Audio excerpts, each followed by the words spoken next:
Hello and welcome to South Asia Chart, a podcast series brought to you by the Institute of South Asian Studies at the National University of Singapore. I am your host, Amit Ranjan, Research Fellow at the Institute of South Asian Studies, National University of Singapore. Today, we are going to have Dr. Azim Zahir, who is a Research Fellow at the School of Social Sciences, the University of Western Australia, Perth. Azim will discuss with us religious extremism in the Maldives. Welcome, Azim. Thank you, Amit, for having me. My first question is, there is a growing extremism in the Maldives in the recent times. What are some of the factors that has led to this development? Which are the main radical groups active in the Maldives and what are their objectives? Thank you. That's a very important question. There's no doubt that we have seen over the past few years that violent extremism has grown in the Maldives in terms of, if you look at the number of people who joined Syria and Iraq, the conflicts there and fought with groups like ISIS and other terrorist groups. And if you look at some of the attacks that have taken place in the country, we know that there is growing violent extremism in the Maldives. Now, if you look at the major factors that have given reason to this issue in the Maldives, there are a number of factors. I would in particular talk about four main key factors that I think are very important to understand how this phenomenon has spread and increased in the Maldives. Just before that, I think very important to look at the more sort of macro level changes that have taken place in the Maldives. The Maldives, no doubt, has transitioned to a middle income country in the recent past. But if you really closely look at the society, the real society, the Maldives has not been able to ensure socio-economic well-being for most of the population. Most importantly, this includes the youth who have limited higher education and employment opportunities. Even when employment may be possible, the cost of living is really very, very high, especially in urban areas like the capital Maldives. Housing is a huge issue in the Maldives. Crime rates have worsened. Substance abuse is a major problem, and a number of youth are attracted to gangs in the country. So it is in this context of larger socioeconomic problems in the Maldives that the Maldives has also undergone rapid political and religious transformations over the past 15 or so years. Now, this context is very, very important. It's in this context, there's widespread cynicism and disillusionment, especially among the youth. We know this through surveys that have been conducted in the Maldives. Now, social cohesion in the country is under strain. Overall, what these factors, the socio-economic ills, along with what I mentioned, the societal tensions and political polarization do is they increase social exclusions among the key segments of the population, the youth in the Maldives. So social exclusion, I would say, is a major key factor behind the rise in violent extremism in the Maldives. And this is very, very important. So to just summarize my point here, I think four key factors. First, often it's segments who have been the losers in terms of robust university education, in terms of employment opportunities, and also who come from difficult backgrounds, criminal backgrounds, gang backgrounds, and who are socially excluded, who have become targets for violent extremism. So that's number one problem. The second one is, there have been significant strains on social cohesion through political polarization in the country. Now, this affects social identity, and this increases social inclusion in turn, and which creates a fertile ground for violent extremist ideologies to thrive. So this is the second factor. The third one, it's also very important, is there aren't strong institutional and policy frameworks in place to tackle violent extremism in the Maldives. Now, in the recent past, through political polarization, through political turmoil, key institutions have also been entangled in day-to-day politics. As a result of that, a lot of attention has really been on issues like politics through these institutions as well. So my point here is there hasn't been a strong policy framework in place to tackle violent extremism until very recent times. So this is very important, and related to that is my last point, which is related to radicalization in prison in the Maldives. We have some evidence to suggest that prisons in the country have been really breeding grounds for radicalization in the country, and which is also related to lack of strong institutional structures in the Maldives to tackle this problem. Thanks. Sorry, go ahead. Yeah, thanks, Ajim. You have given a context in which the radicalization and extremism is escalating in the Maldives. But even if you have written in your past articles and in your book also that there is also a role of external actors in escalating radicalism in the Maldives. And those actors have helped in a different ways, like supporting, providing, monetary assistance, or people from Maldives going abroad, studying there, coming back with radical ideas. So how you look at the role of external actors in radicalization of Maldives?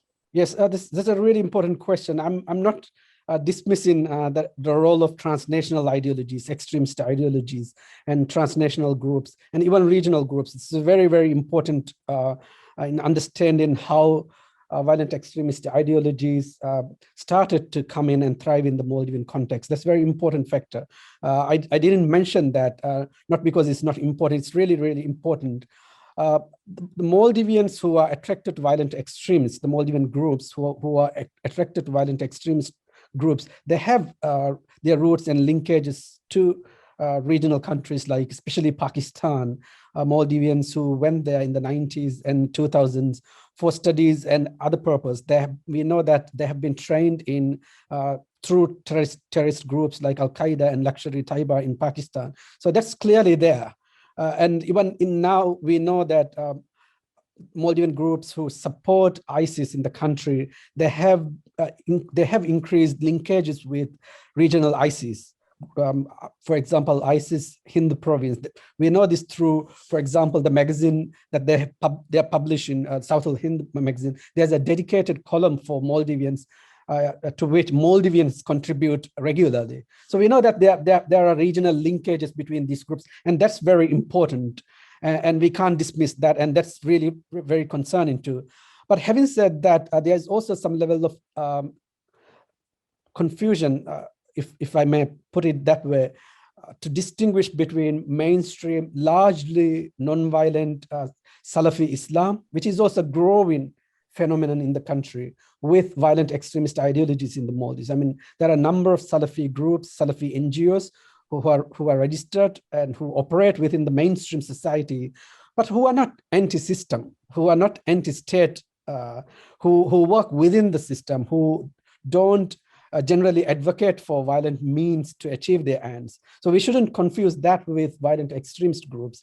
There might be some ideological overlap between violent extremist groups and mainstream Salafi groups in the Maldives, but that doesn't mean that mainstream Salafi groups actually recruit for violent extremist cause, or if they are operationally involved in this cause. There's no evidence to suggest that, as far as I know. But there's not like Maldivians going abroad only. After 2004 tsunami, there were groups from Pakistan coming to Maldives and attracting the youth, saying that you will get foreign scholarship to go abroad and study. So it was in 2004. Are these groups still active, or do they have links with the Maldivians NGOs or other groups through which they come recruit or try to elude the people engage in criminal activities or gang activities in the Maldives? There were linkages. I mean, regional groups visited the Maldives.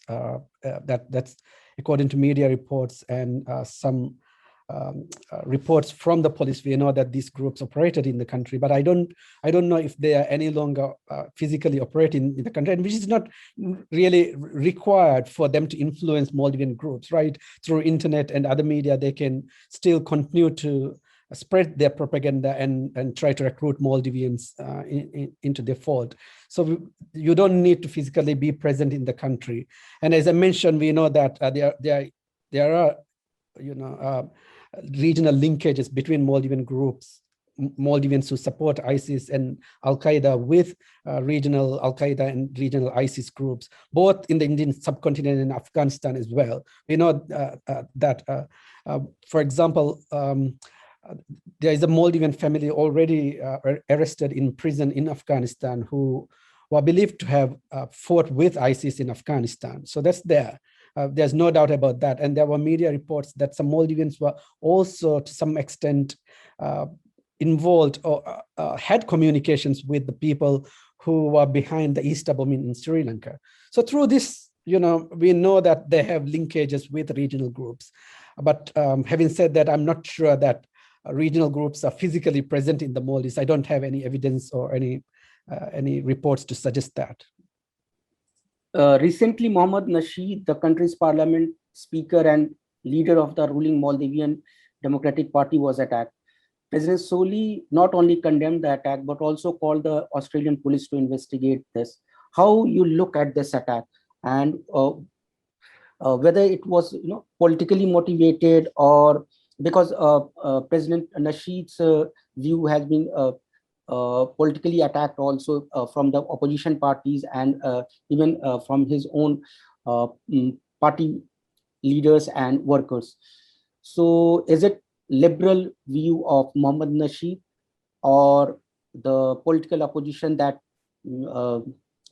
that made him to face attack, militant attack in recent times? No, this is an important question, but the investigation is still ongoing. To date, what we know through police press conferences and what they have revealed so far suggests that violent extremist groups in the Maldives, they were behind the terrorist attack against President Nasheed. But we can't totally rule out that there aren't any politically motivated elements in this attack, and that's not unprecedented in the country. There was a terrorist attack against President Yamin, for example, and all evidence suggested that this wasn't doing by violent extremist groups in the Maldives. So that's not unprecedented. We shouldn't rule that out. But having said that, there has been an uptick in violent extremism in the Maldives. There are attacks in the Maldives in 2020. So at least there were 4 completed attacks in 2020. In February 2020, there was a stabbing attack against foreign nationals in Hurmale Island in the country. And then there were 3 suspected arson attacks believed to have been carried out by violent extremist groups. So these attacks come in this context, and also it's not unprecedented that violent extremist groups might target individuals like President Nasheed. As you might remember, there were at least 3 targeted killings in the Maldives. All of them had been portrayed as anti-religious or secularist individuals in the country before they were killed. I'm talking about Dr. Afrashim Ali, who is comparatively seen as a more moderate figure. And he was portrayed as a Ladini or anti-religious figure before he was killed. And then there were 2 young bloggers. Both of them were portrayed as anti-religious, secularist, or even apostates before they were killed. And President Nasheed, he is the most prominent voice against violent extremism in the country. I mean, the most vocal voice against violent extremism in the Maldives, and he had been portrayed as an apostate, and his party, Maldivian Democratic Party, has been portrayed as a party that is trying to bring other religions in the country. As you know, the constitution doesn't provide religious freedom in the country. So people accuse that MDP is trying to introduce other religions and introduce religious freedom in the country. So violent extremism, extremist elements and groups through their social media outlets they have been targeting President Nasheed and MTP, not just President Nasheed, but MTP.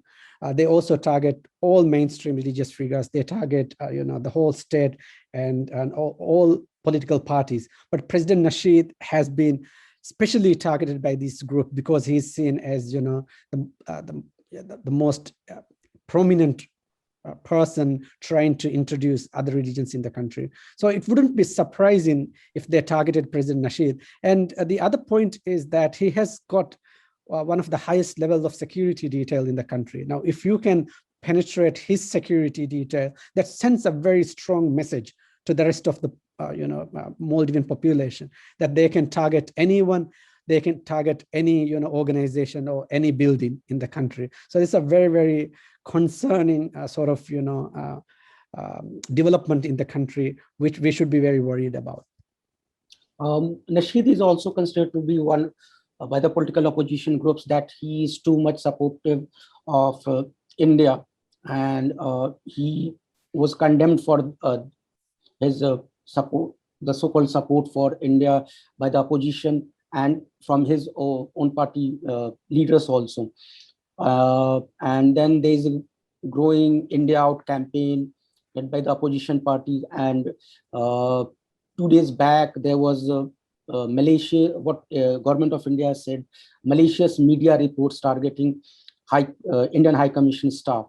So link the growing presence of India, then opposition from a group which includes opposition party and members of the ruling party also. And then there is media reports targeting High Commission. So can you link all such things together? No, definitely. There are, opposition figures and figures from media in the Maldives, and even people from the general population who there's a growing anti-India sentiment in the Maldives. That there's no doubt about that. But also very important that violent extremist groups have also taken up, into this sort of anti-Indian narratives. And there have been 2 issues of Southern Hind, the magazine published by the IS Hindu province.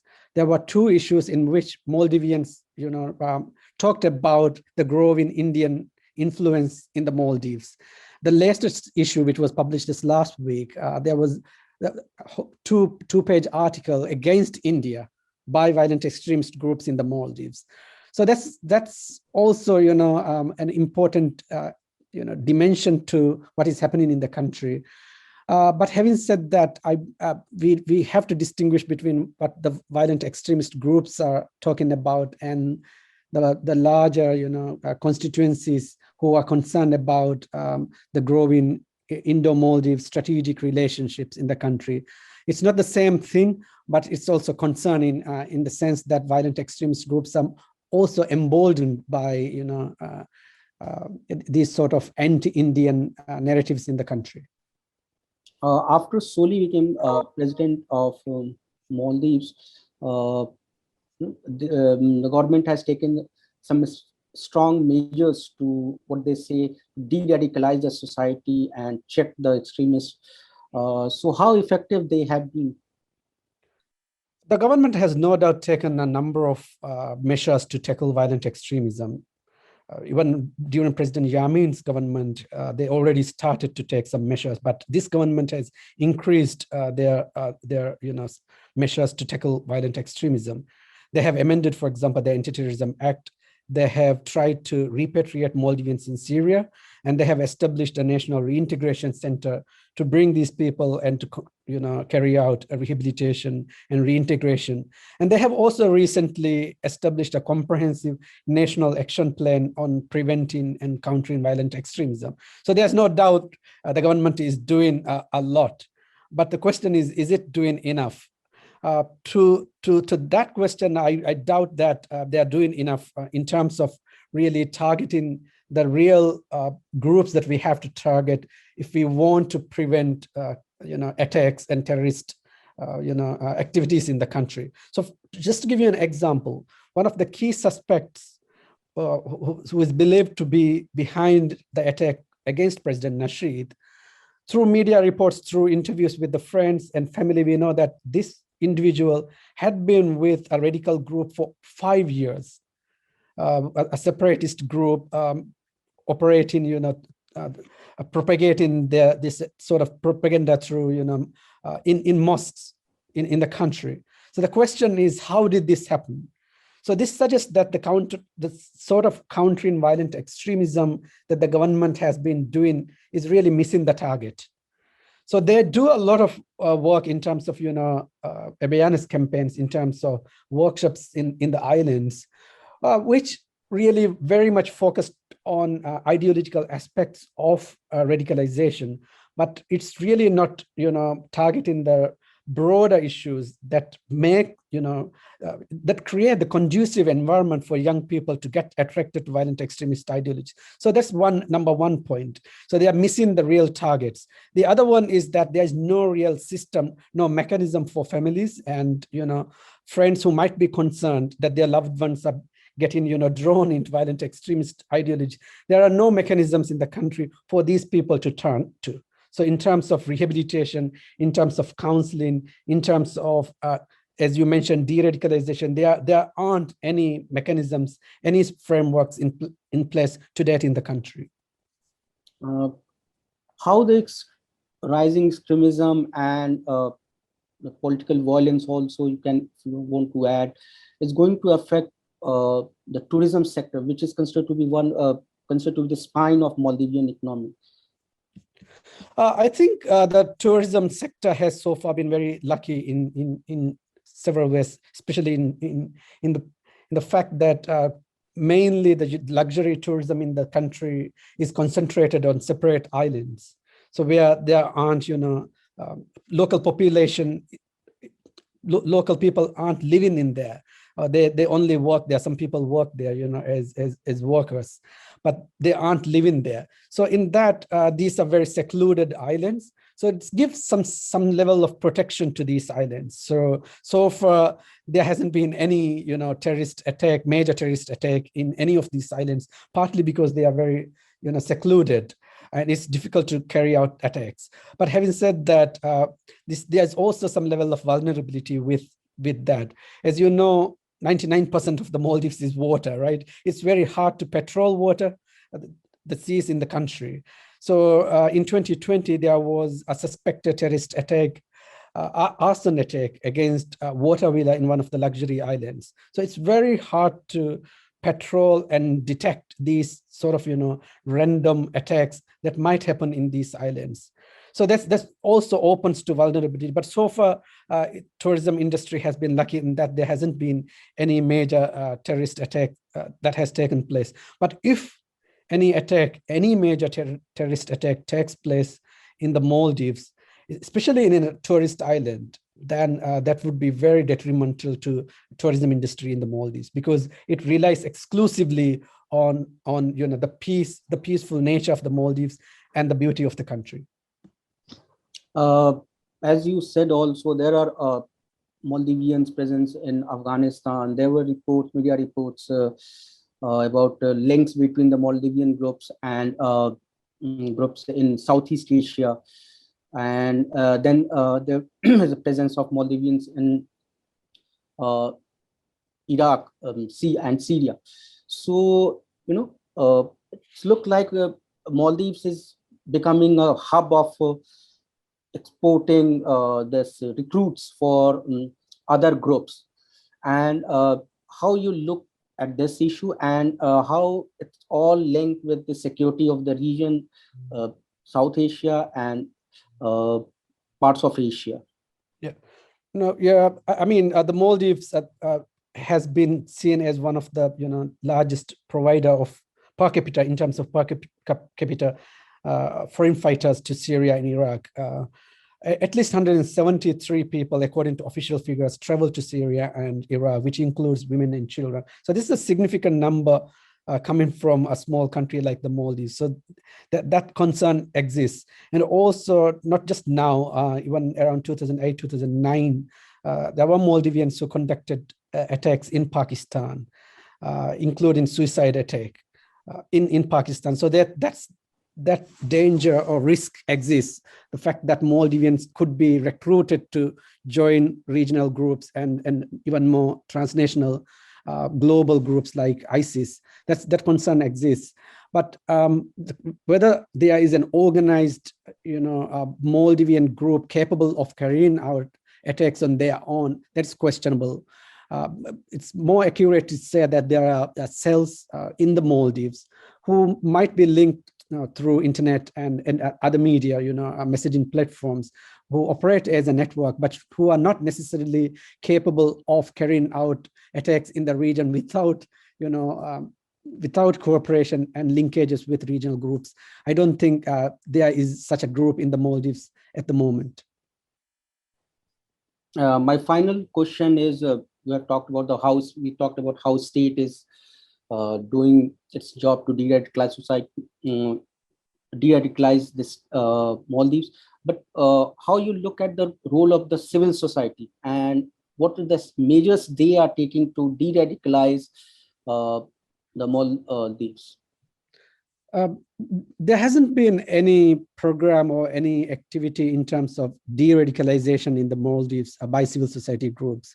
Civil society is generally very weak in this sector, in governance areas and areas like countering violent extremism or preventing violent extremism.